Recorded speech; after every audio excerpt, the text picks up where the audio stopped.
محترم سامعین، ابھی آپ حضرات نے زندگی کے مقصد کے عنوان سے اور نماز کے تعلق سے بہت سارے مسائل اور بہت قیمتی باتیں سماعت فرمائیں۔ ہمارا یہ پروگرام ہر اتوار کو کسی نہ کسی مسجد میں مغرب سے لے کر عشاء تک منعقد کیا جاتا ہے۔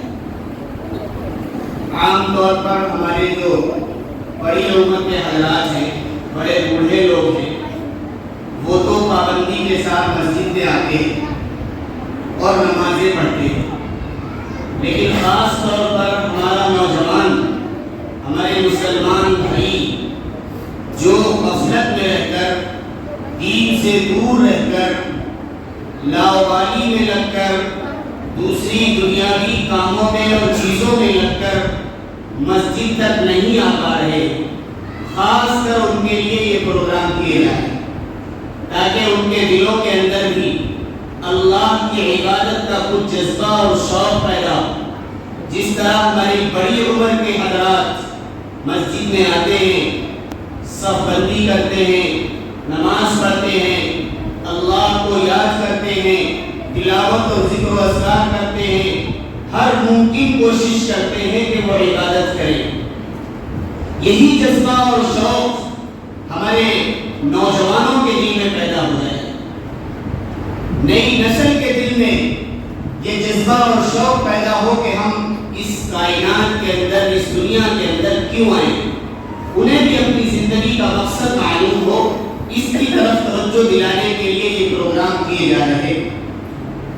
ایمان لانے کے بعد ہر شخص جس نے بھی کلمہ پڑھا، لا الہ الا اللہ محمد رسول اللہ، اللہ کے علاوہ کوئی عبادت کے لائق نہیں اور محمد صلی اللہ علیہ وسلم اللہ کے رسول ہیں، پتہ کیا چلا کہ رسول اللہ صلی اللہ علیہ وسلم جو باتیں، جو چیزیں، جو احکامات، جو شریعت کے حکم لے کر آئے ہیں، ان تمام کے مطابق اپنی زندگی کو گزارنا ہر مسلمان بالغ مرد و عورت کا زندگی کا مقصد ہے۔ یہی زندگی کا مقصد ہے کہ نبی کریم صلی اللہ علیہ وسلم کی شریعت کے مطابق ہماری زندگی گزر جائے۔ ابھی جس طریقے سے بتلایا کہ ایمان لانے کے بعد سب سے بڑی اہم عبادت اگر کوئی ہے تو وہ نماز ہے۔ مفتی صاحب نے بہت تفصیل سے بتایا کہ اگر کوئی مسافر ہو، کوئی بیمار ہو، کوئی معذور ہو، اتنا عذر اس کا آگے بڑھ گیا ہو کہ وہ رکوع اور سجدے کے ساتھ بھی نماز نہیں پڑھ سکتا تو وہ اشارے سے نماز پڑھے۔ اتنی تفصیل سے بتایا کہ اتنی اہم عبادت ہے کہ کسی بھی حال میں معاف نہیں۔ لیکن آج ہم ہیں کہ ہر موڑ پر چھوٹی سے عذر کی بنا پر ہم نمازیں چھوڑ دیتے ہیں، چھوٹا سا کوئی کام آ جاتا ہے جس کی بنیاد پر ہماری نمازیں قضا ہو جاتی ہیں۔ ایک اسکول میں ایک ٹیچر نے اپنے اسٹوڈنٹس سے پوچھا کہ یہ بتلاؤ نماز کون نہیں پڑھتا؟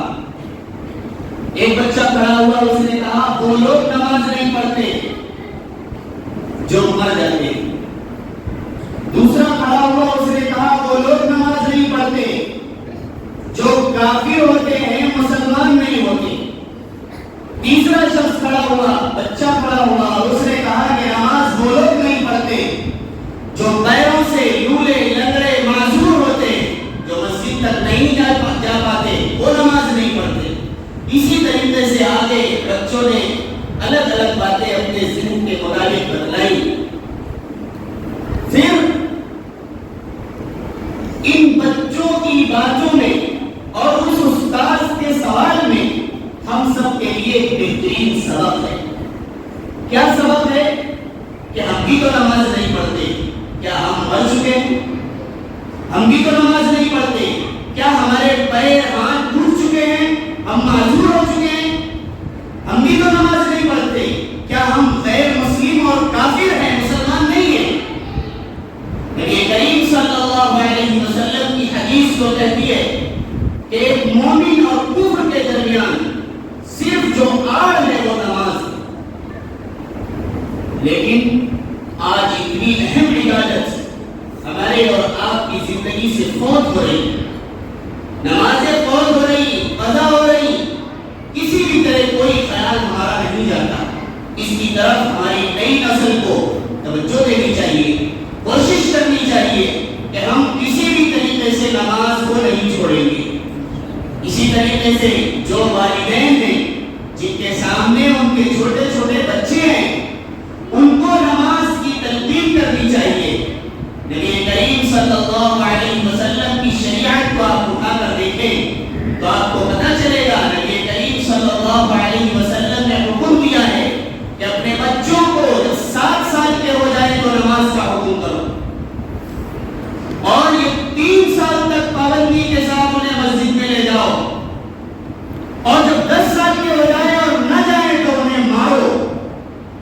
مارنے کا حکم ہے، کیوں؟ ابھی 10 ہی سال تو ہوئے، شریعت تو لاگو ہوتی ہے 15 سال کی عمر پر، بالغ ہونے کے بعد، اور یہ بچہ تو ابھی بالغ بھی نہیں ہوا، اس کی عمر 15 سال بھی نہیں ہوئی، لیکن نبی کریم صلی اللہ علیہ وسلم کی تعلیمات میں ہمیں یہ حکم ہے کہ اس بچے کو مارو اگر یہ نماز میں نہ جائے۔ کیا پتا چلا کہ 3 سال تک پابندی کے ساتھ آپ کو لے جانا ہے ساتھ میں، اور 10 سال کی عمر کے بعد مارنا ہے، تاکہ اس کے ذہن میں یہ بات پیوست ہو جائے کہ یہ اہم فریضہ ہے جسے چھوڑنا جائز نہیں ہے۔ اگر ہم چھوڑیں گے تو بھی اس پہ مار لگے گی، پٹائی لگے گی، اور پھر اس طریقے سے 5 اور 3 8 سال کی پوری زندگی جو اس کی نمازوں کی پابندی کے ساتھ گزرے گی، تو جب شریعت اس کے اوپر لاگو ہوگی یعنی 15 سال کی عمر ہوگی تو وہ بچہ نماز کا عادی بن چکا ہوگا۔ لیکن افسوس کے ساتھ کہنے دیجیے کہ آج جب والدین ہی نماز پڑھنے نہیں آتے، ہمارے بڑے ہی مسجد میں نہیں آتے، وہ ذمہ دار ہی مسجد میں نہیں آتے جو بچوں کو نماز کی تلقین کریں، وہ بچہ بھی دیکھتا ہے کہ میرے والد، میرا بڑا بھائی، میرے رشتے دار صرف ہفتے میں 1 دن مسجد میں جاتے ہیں، ہمیں بھی ہفتے میں 1 ہی دن جمعے کی نماز پڑھنے جانا ہے۔ بھلا بتلائیے وہ